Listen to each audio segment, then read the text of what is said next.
Greetings, everyone, and welcome back to another episode of Plan B Success. We have Craig Lewis with us today from some mountain south of Mexico. That's where he's living right now. Craig is what you call a certified peer specialist. He was a certified peer specialist several years ago and had his own journey of mental health issues that he traversed, and then he actually wrote a book on it. It's called Better Days, a workbook on mental health recovery. And then he started creating these peer groups and working with groups in order to help them go through their issues and come out resolved.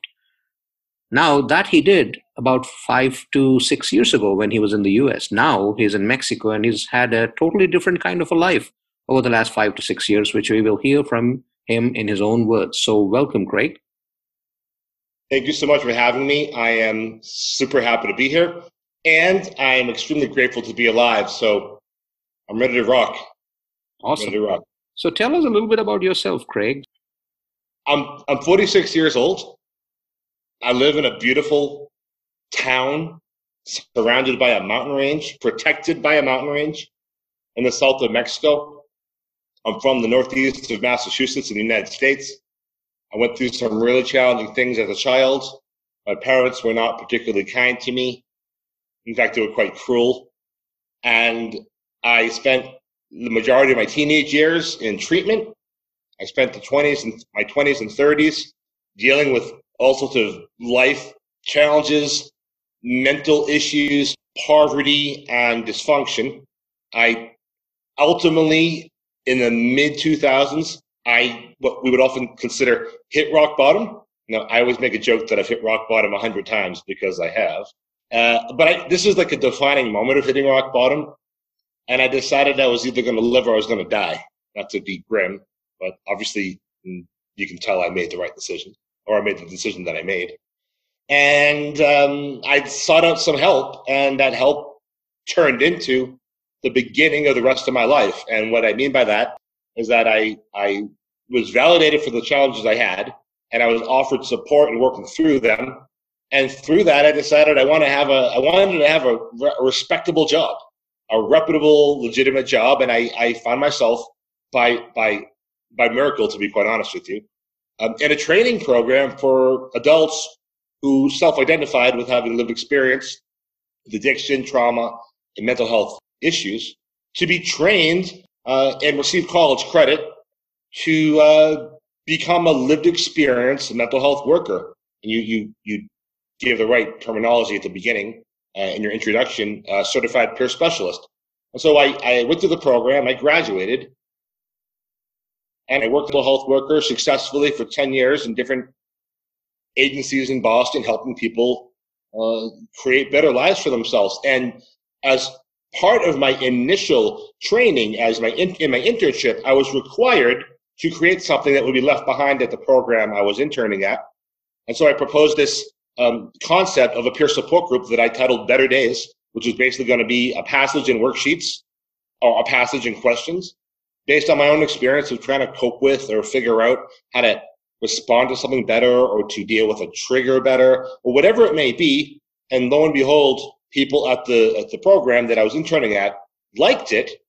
And so upon graduating and beginning my career in my early 30s, I continued to volunteer as well because I wanted to give back to the community that allowed me to have a life, that allowed me to have a future, that allowed it to be okay for me to have the challenges I had, and also to have it be turned into something of immense value, not just for my own happiness and well-being in future, yet for the benefit of all, the benefit of others. And so over the course of the years, I volunteered, and I also, while working in different programs, I continued to facilitate the Better Days peer support group, which meant I had to prepare curriculum. So every Thursday or whatever day I had the group the next day, I'd write a passage based on whatever was going on in my life, whatever challenge I had, to try to work through it. And then I brought it to the group the next day, and we had a great discussion. And that went on for years. And ultimately, I stopped doing that group because I pursued other ventures. And in 2013, I published it, self-published, and I didn't know it was going to be successful. And turns out I created something great, according to other people, and they wanted to get copies of it and support the project, bring the curriculum to their own programs. People use it at a self-help basis. Clinicians use it with their clients, and it became this bit of a unusual phenomenon because it was never intended to be a book. It was simply my internship project that I turned into a volunteer gig for the benefit of others, and never did I consider that it was going to be something that I would sell, A, and B, turn into a career. I guess that's what it is. And so that's where I come from. And now I live in the south of Mexico after I've been here for a year and a half, and that was, I guess now that was preceded by, I guess that means a year and a half before that, I was what we call homeless, but with like a lowercase h.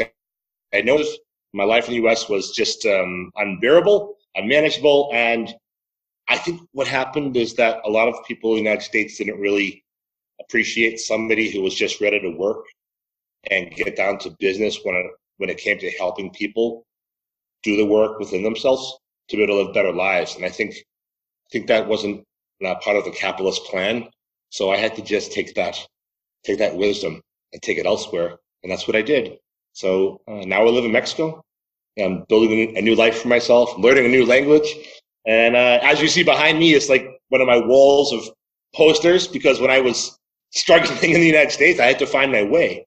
I went to Europe, I went to other countries and continents, and I just found my way. I found people to hire me, whether it was volunteer or they were hiring me to train mental health workers. It was all the same. So I took my story of empowerment, of surviving the impossible, of better days, how I became the man I was up until that moment, and then, well, here we are right now. I'm sharing with you the man I am today, and that is, in a nutshell, the most concise version of my story that I can give you. So, Better Days, talk to us a little bit about the workbook. And I know that it's been published in 10 plus countries, so 10 different languages? 10 plus languages. So, French, Dutch, Finnish, Swedish, Italian, did I say Spanish? Thai, Tagalog, Swahili. Yeah, that book it's an interview with yourself. It's actually what my a dear friend of mine on the Mexican coast, he lives in a town called Tampico, and he said to me when he reviewed the Spanish language translation, he said, Craig, this book is an interview with yourself. And I said, you're 100% correct. So Better Days, this support group format that I created as part of a requirement, actually is a bit of a blueprint to my recovery. And it's an insight into the processes, the things I had to learn, the ways I had to figure out introspectively what was going on with me so I could have a better life.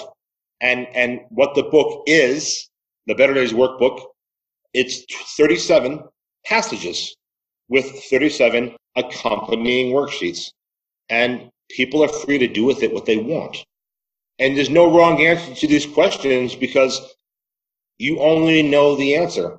And whatever the answer is, it is, because you know yourself best.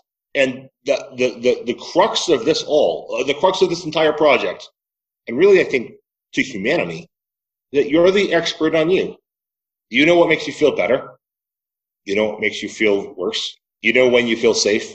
You know when you don't feel like you can be somewhere because it doesn't feel right. You know when people are making you feel comfortable by their energy and by how they look at you and by how they treat you. And you know the opposite. That is all information that we all take in. We all take it in, and some of us react, right? So when we react to things that not everyone understands, well, sometimes we call that a problem.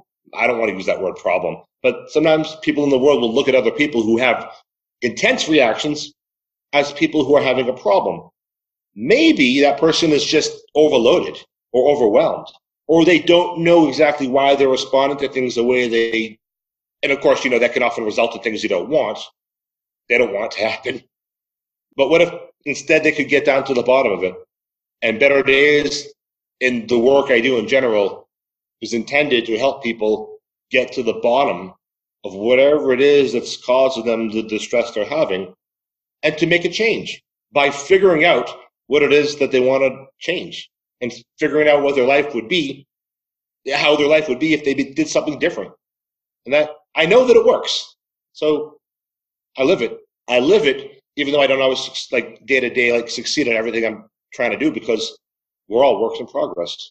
And so I guess the bliss of the whole reality of the book and Better Days and all that I'm trying to accomplish is that you can do whatever you're going to do. Just do your very best, and then start again tomorrow, and then make it better, and learn and grow, and take the bull by the horns because you can. So what's these posters behind you? Thank you for asking. I'm so glad that when I found out that we were going to do video as well, because I wasn't prepared for that. That I had this. I've been making my apartment like making my house my home again. I've been making 8.5 by I don't remember the size, but I've been taking the flyers from events that I've had around the world, workshops for my the Better Days book, speaking at underground communities, art communities, music festivals, etc. I've taken those flyers and I made them into posters. So behind me, if you see directly above where my head is, I know it's reverse, but that says Mejores Diaz, and that was my first Better Days workshop in Mexico City. And I can see on the far, I'm going to try to get the directions right. On your left, or maybe I'm screwing it all up, there's on the top left-hand corner, there's the blue, that's from Mexico City. The white next to that is an event from Rome, Italy. In the middle, I can't tell. The multicolored flyer is from Bologna. Below that is from Trento, Italy. And it goes on and on and on. I know we can't show you, but my entire apartment's covered in them. So that is what you see behind me. And I'm super proud of it because it makes me happy, because it reminds me every day what I've accomplished. That's the truth. Absolutely, absolutely. What's with so do you have an affinity toward music? Your punks in recovery. Well, what's with that title? As a child or as a young adult, I was labeled, one of those kids that didn't fit in. He has mental problems, and you've heard the stories. And my parents were just brutal to me. And I found a connection. I found a safety. I found an acceptance. I found an outlet in underground music, whether it was like metal or punk rock or anything along those lines. And that was when I was 14 in 1988. And now I'm 46 and it's 2020. And so I've always been a person who connected with music, with expression, with creativity, with being unique, with being outside the box, with following your own drum, beat of your own drum. So I chose to let my music and my life, become the same in some ways, and just run with it. And so I've been doing music and playing in some bands years ago, and writing authoring magazines about music and the whole 9 yards for as long as I can remember. And in the future, I'm going to be publishing a book about all my years of writing a magazine and authoring articles about music all through the 90s. So at some point soon, I'll be publishing an anthology book of things I published all throughout the 90s that, again, just like Better Days, I never had any intention of doing so with. So what a gift that is that I lived, right? Here we are doing it right now. So I guess that's what it's all about. So, you had your Better Days book, and it was doing really well, and you were out there speaking and doing workshops and all that. And this was back in 2013, 2014. So how did you end up in Mexico, and what transpired during these years? Well, your podcast is called Plan B. It's Plan B success. My plan B was to trust myself, because when I realized that all the things I had invested myself in, no matter if it was my doing or not, no matter what the facts were or the factors on the ground, I didn't feel that I was going to be okay and I was going to be able to be stable and successful. And I think I maybe upset a few people by being as bold as I am about making the world a better place. I have no time for BS, if I can say that. And I really just butt heads with the system, and they let me know that. And when you butt heads with the system because you care and because you're effective at what you're doing and your work is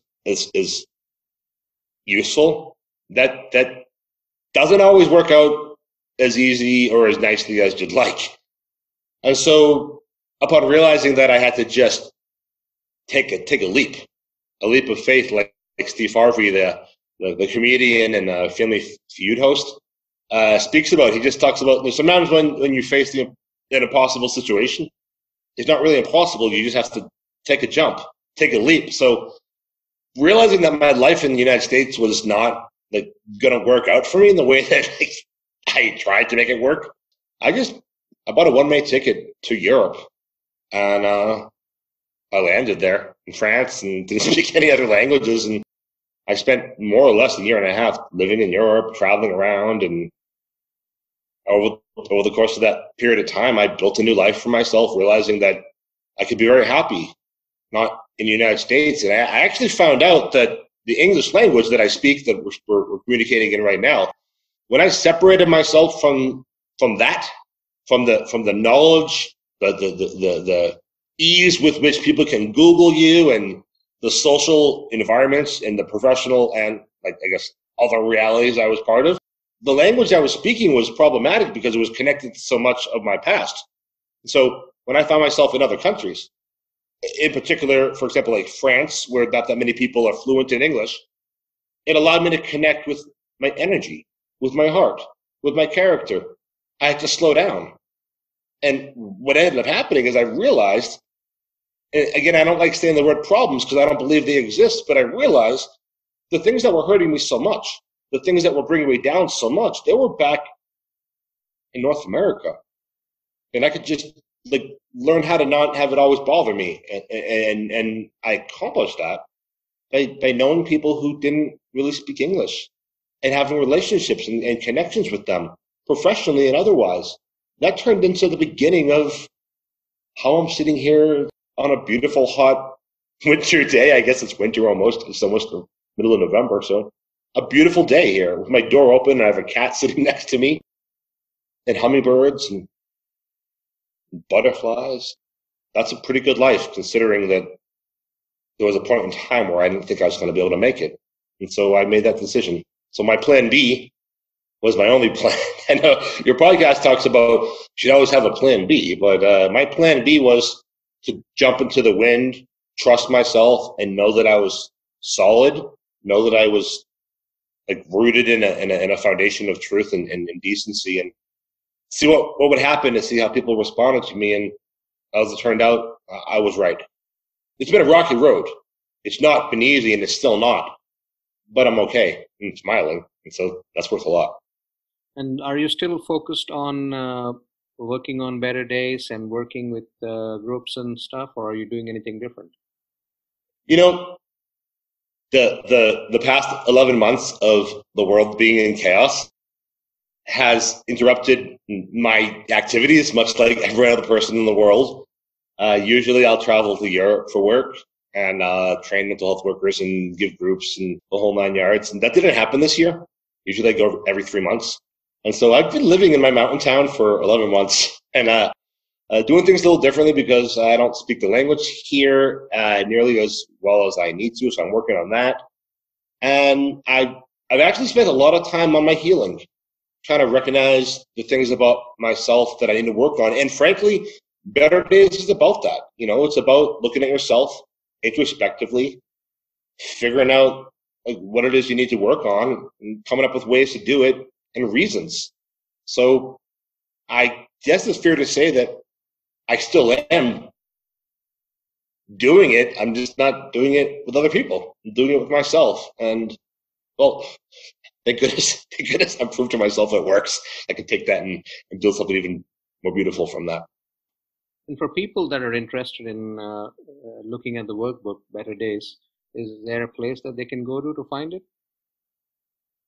Absolutely. Currently, my new website is being built as we speak. So there's an easy way to get it, and you can just write me an email, and that email address is survivingtheimpossible@gmail.com. And there is another place you can go check out all my work, and that is www.lulu.com/spotlight/Better Days Recovery Press. And there you'll find all my books. And yeah, I have, I think, 12 on there right now, and we're going to be adding a lot more soon. So until the website's up and running, that's the best way, email and the other method I just shared. Well, Craig, this has been pretty insightful in terms of the rough ride. I think the roller coaster ride that you've had, the ups and the downs, and then you mentioned 2 books you're writing. When do you expect those to come out? In the beginning of December. I am, when we're done with our conversation, I'm getting right back to work. And so around the beginning of December, I'm going to err on the side of caution, and let's say December 14th. I don't know, why not? December 14th. And around December 14th, I have the full intention of publishing both the Craig Lewis Guide to Surviving the Impossible, which is really the story of what I've survived the past 5 years and the lessons I've learned to be okay right now. And so there's about 15 passages and worksheets, and there's 4 poems. And I'm super excited about it because it's not just a workbook. It's not just poems. It's a story written in a form that is intended for the person reading the book or using the book or talking about it to be able to have their heart opened up emotionally, to soften up their insides enough to allow the natural process of considering what might help you make your life better, what might help you create a better life for yourself, what changes you might want to make for yourself. Because I've learned that when the heart is opened up, when you're emotionally softened up, you get past that initial barrier or that mask that we often have in our lives without even realizing it. When that's broken down, we do the work on ourselves without resisting it. So I'm very excited that the book's going to be available at the beginning of December 14th or so. And the second book is You're Crazy Volume 2. So, there's a Volume 1, and You're Crazy Volume 2 is an anthology of approximately 20 writers from around the world, people involved in the punk rock and music of different sorts and art communities, sharing of their lived experiences of surviving mental health challenges, addiction, and trauma. And I'm proud to say that there are writers in the book from Macedonia, Spain, from all over the US, and the UK, and many other interesting and amazing places. So, Craig, based on your experience, I'd like to ask you to say something to the viewers in terms of one takeaway that they can get from you. Thank you for this question. You have the power that no matter what happened to you, no matter what anyone said about you, no matter what you did, no matter why you did it, no matter who hurt you, no matter who you hurt, no matter nothing. I know that's not proper English. No matter nothing. Right here, right now, and in every possible moment, you have the power to choose to be better. It's not about being better tomorrow. It's about being better right now. Because if you're in pain, you can choose to feel better. And what does that entail? Well, the choice. There's power in making a decision. And so I really encourage everyone out there listening and watching, no matter what's going on in your life, no matter what happened, no matter why, no matter who, no matter how bad, you right here, right now can just take a deep breath and recognize that you have so much power to create whatever it is that you deserve to have, whatever it is to have. And no matter what happened yesterday or 3 seconds ago, this moment right here, right now is yours to own. And that is the takeaway I hope all the people out there listening and watching today will take from this conversation. Thank you so much for having me. It's been an absolute blessing to talk with you. Same here. Thank you so much for joining us, Craig. It's been a pleasure talking to you, learning about your journey and what's in store for you as you move into the future. So thank you very much. Thank you, and I hope you have a beautiful day. Thanks. Goodbye. I hope you liked that episode and are enjoying all the episodes in Plan B Success podcast. I'd encourage you to go subscribe on your favorite platform, whether it's any listening platform or YouTube or wherever you listen to podcasts. Make sure you subscribe so that you enjoy this content and extract from it what serves you best, what benefits you in your own life, personal, professional, business, whatever it might be. PlanB.live is the website where you can go in order to find any episode that you would like to listen to. 3 times a week, we release episodes, the first being an inspiring interview with someone who's done it, been there, done that, and can inspire you to go after what you want to achieve. Every Monday, that's the episode that gets released. And then, on Wednesdays and Fridays, we pick a topic and we talk about it in order to benefit you in your personal and professional life. At the same time, if you're someone who's interested in learning more about these concepts, if you're someone who's interested in podcasting as well, go check out planbsuccessschool.thinkific.com. That's where all the online courses are. You can learn and benefit from them there as well. There's a bunch of free courses. There's a bunch of paid courses. Start with the free ones. Get to learn what you aspire to learn. And if you want to delve deeper, then you can sign up for the other ones. Thank you very much.